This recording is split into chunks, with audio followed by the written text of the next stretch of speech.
Very much, Mr Speaker, and this is an interesting scenario. I follow the Honourable Tohenare and, in fact, agree with the overwhelming amount of what he's just said. So that makes a good change, and perhaps we're on a new path in the Transport and Industrial Relations Select Committee, but I think perhaps not in the short term.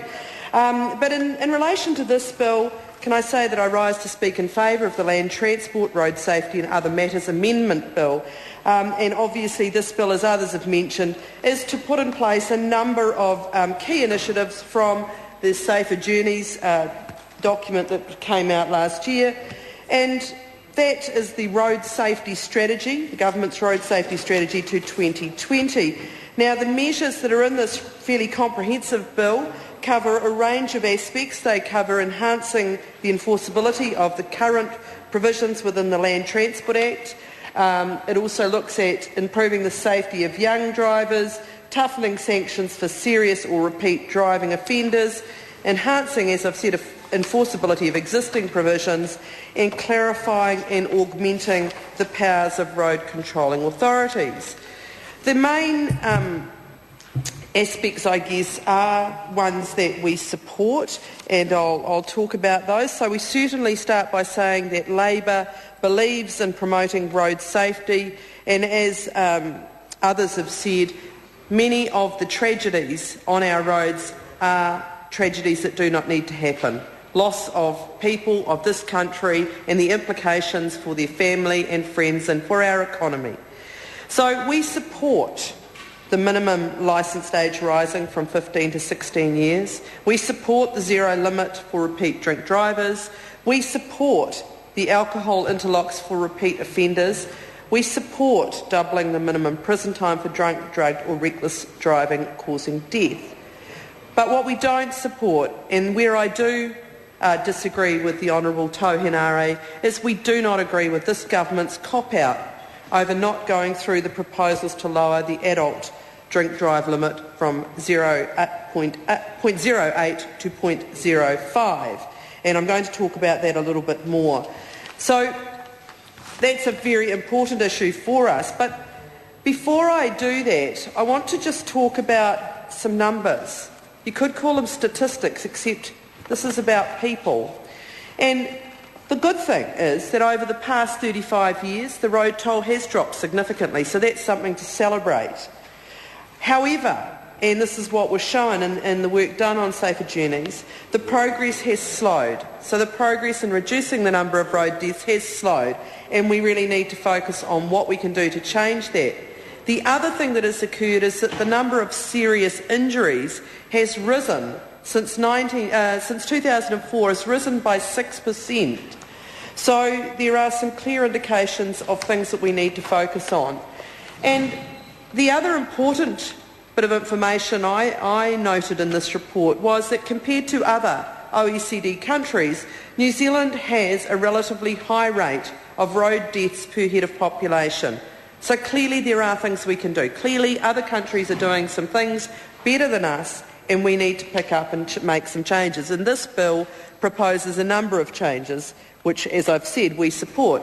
Now, we are a highly motorised country. We use roads a lot, and some of that's to do with our geography and our demographics, and we're spread out and we're quite a small population. Some of it's been about active choices, and I'm going to come back to that.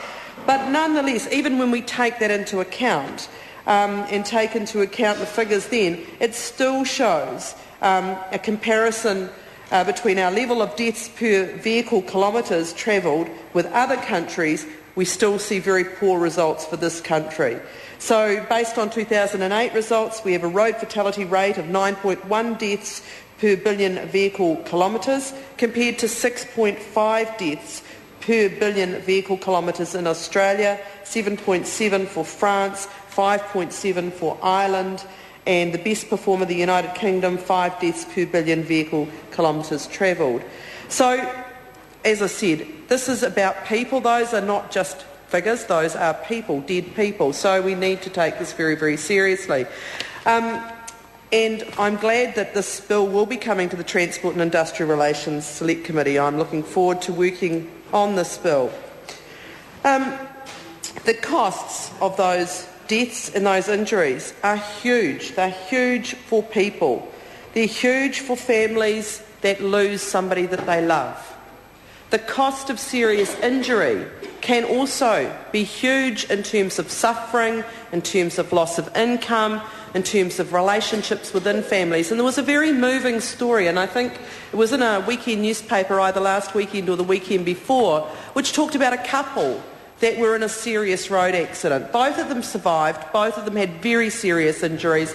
Neither of them have got back to full-time work. Their marriage has subsequently deteriorated and they've split up. The cost to their children have been immense, and the cost to the taxpayer has been immense. So, both in terms of personal suffering but financial costs, we see that this is a significant burden for New Zealand and something, again, that I reinforce we need to do something about. One of the things that is mentioned in the Safer Journeys report is, as I've said, our dependence on cars, and I made the point that this is potentially a choice, particularly in our major urban areas. We have some choices. We have some choices about whether we favour more and more money into road transport versus increasing the funding into public transport. And there's been a clear difference between the previous Labor government and the current National government in this regard. So the relative weighting of funding has shifted to more roads from what we were trying to fund under the previous government. And yet, we know that if we're talking about safer journeys, that public transport using bus lanes in Auckland is generally going to be safer than car transport. We know that getting trucks off the road and replacing the movement of freight by rail is going to be significantly safer. And in fact, again, we see that there is no doubt at all that truck crashes, and in fact I'll quote you from Safer Journeys, crashes involving trucks are usually more serious than those involving lighter vehicles because of their greater size and weight. And of course this government is also allowing even heavier trucks onto our roads. So there's a real road safety question. We need to shift more freight off roads onto rail. And we make no bones about it on this side of the House. Labor loves rail. We love rail. We think rail has got a really important role to play here in terms of safety. So just to note, there will be some major improvements being opened in Auckland soon on terms of rail, and I'm sure that the Minister of Transport, in opening the Onehunga branch line this Saturday, and I think the week later opening the new Newlyn train station, will be acknowledging that these, of course, were initiatives of the previous Labor government. I'm sure, and I'm expecting to see Stephen Joyce, the Honourable Stephen Joyce, up there acknowledging the contribution of the last government in initiating those projects, and I look forward to both of them. This is an issue in the mayoral campaign in Auckland as well, and there's quite a key distinction between John Banks, who favours roads and thinks that eventually we might get a bit more public transport, and Len Brown, who has a vision for public transport in Auckland.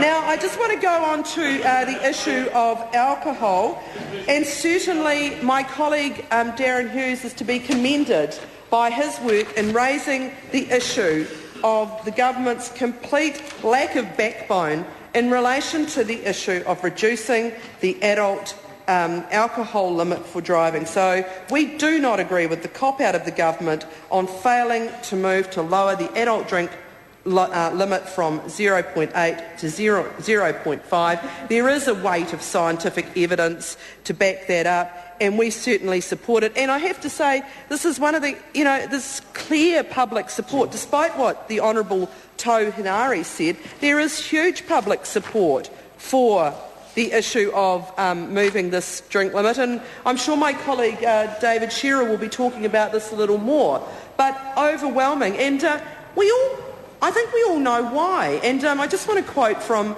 a Bay of Plenty trial. This was journalists, and a number of journalists have started drinking excessively to see when they get over the drink-drive limits at the moment. And in this particular case, the journalists each failed a breath test only after consuming 8 bottles of beer or 5 glasses of wine. Now, I'm sure that most people in this House know that if they drank 8 bottles of beer or 5 of wine, they should not drive.